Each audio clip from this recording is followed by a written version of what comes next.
Hello everybody, welcome back this channel. तो आज अपन बात करने वाले हैं सीपीसी का ऑर्डर 6 और रूल 12 पे। ठीक है, रूल 12 हमारा बात करता है कि विवेचित संविदा और संबंध के बारे में, यानी कि एम्प्लॉयड कॉन्ट्रैक्ट और या फिर रिलेशन के बारे में। अब ये स्टार्टिंग से क्लियर समझ में नहीं आएगा, थोड़ा कठिन भी कह सकते हो, पर मैं इसको समझा के रहूँगा। ठीक है, तो चलते समझते हैं कि अगर कोई कॉन्ट्रैक्ट है या फिर किसी व्यक्ति के बीच का संबंध है, वो एक्चुअली में क्या है, एक्सप्रेस नहीं बताया गया है आपकी प्लीडिंग में।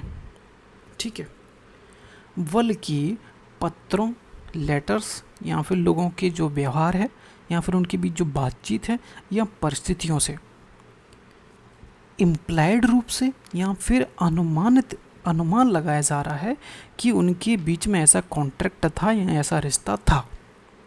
यानी कि कोई व्यक्ति आपस में लेन देन तो कर रहे हैं, लेकिन उनका बीच में ऐसा कोई रिटर्न या लिखित में ऐसा कोई भी उनके बीच में ऐसा कोई रिटर्न डॉक्यूमेंट नहीं है उनके पास, जिससे ये साबित हो जाए कि आप हमारे सेलर हो या आप हमारे परचेसर हो। तो ये क्लियर नहीं हो पा रहा है और आपसे हमारा रिश्ता क्या है, जैसे कि आप सेलर या बायर हो, परचेसर हो, क्या हो, तो ये चीज़ें क्लियर नहीं हो पा रही हैं। तो भाई बंदा लिखेगा क्या अपनी प्लेंट और रिटर्न स्टेटमेंट में? उस केसेस में आपको जो संबंध आपका है, आपको लगता है कि हमारा बायर का संबंध है तो आप वो लिख दीजिए, और सेलर का संबंध है तो आप सेलर हो तो आप सेलर लिख दीजिए।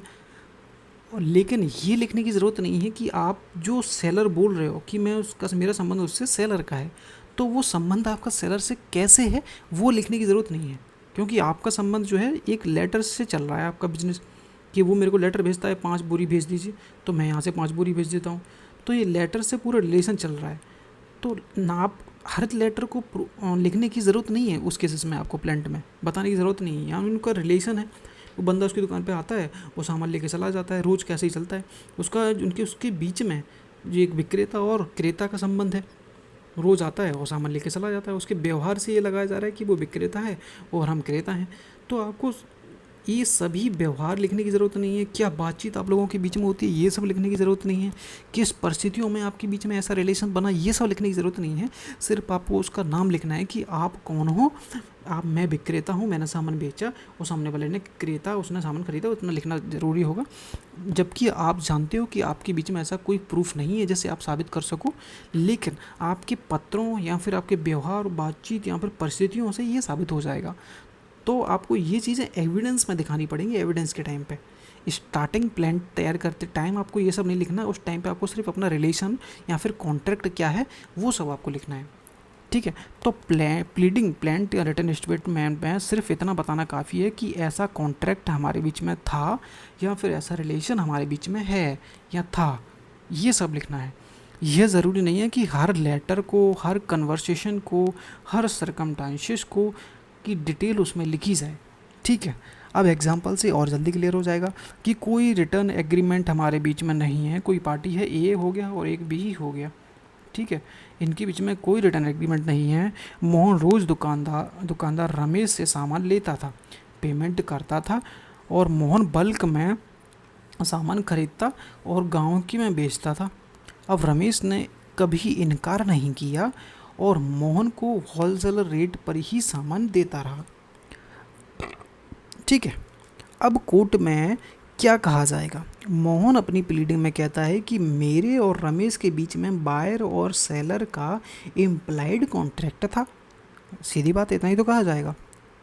ठीक है, मोहन को अपनी प्लीडिंग में हर दिन की बातचीत को, हर पेमेंट की डिटेल्स को लिखने की ज़रूरत नहीं है भैया।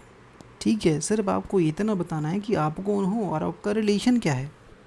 ठीक है, ये कहानी आप बाद में बता देना जब आपका सूट स्टार्ट हो जाएगा, जब एविडेंस पेश किए जाएंगे। भैया कैसे संबंध है आपका, आप बताइए, कैसे पेमेंट कैसे लेते थे, तो उसके बाद डिसाइड किया जाएगा। तब भाई ये आपको बताना है एविडेंस में। अब इसमें एक क्वेश्चन और उठता है कि भैया अल्टरनेट प्लीडिंग क्या मतलब है? कि अगर किसी व्यक्ति को लगता है कि इन परिस्थितियों से नहीं बल्कि दो या ज़्यादा अलग अलग कॉन्ट्रैक्ट या फिर रिलेशन भी माने जा सकते हैं, तो वह उन्हें एक अल्टरनेटिव में लिख सकता है। मान लीजिए जो प्लांट या रिटर्नमेंट फाइल कर रहा है उसको लगता है कि कोर्ट इसके दो मतलब निकाल सकता है, मेरे को विक्रेता मान सकता है या फिर मेरे को सेलर मान सक वो विक्रेता है, सेलर सॉरी एक ही होते हैं, क्रेता मान सकता है। तो ये क्वेश्चन ना उठे इसलिए जो मैं बताता हूँ आगे एग्जाम्पल से क्लियर हो जाएगा। मान लो प्लेंटिव के पास डिफेंडेंट के साथ सीधा लिखा हुआ कॉन्ट्रैक्ट नहीं है, लेकिन उसके व्यवहार और बातचीत से दो बातें साबित होती हैं, स्पष्ट होती हैं कि पॉसिबिलिटी 1 है कि डिफेंडेंट को उसका एजेंट मान ले, पॉसिबिलिटी 2 होती है कि डिफेंडेंट को उसका बायर मान ले। तो ये कोर्ट कैसे डिसाइड करेगा कौन सा मान ले? तो जब आप प्लेंट या रिटन स्टेटमेंट फाइल करोगे उस टाइम पे ही आप क्लियर कर दो कि कोर्ट भाई तुम्हें एजेंट नहीं समझ ले, कोर्ट तुम्हें कहीं बाहर नहीं समझ ले। तो इसलिए अब प्लेंटिव को यह नहीं जानता कि कोर्ट किसे मान लेगी, प्लेंटिव को नहीं पता है कि भाई तुम वो आपको एजेंट मान ले या फिर बायर मान ले, ये कन्फ्यूज़न हो सकती है। इसलिए प्लेंटिव क्या कर सकता है, वह अपने प्लेंट या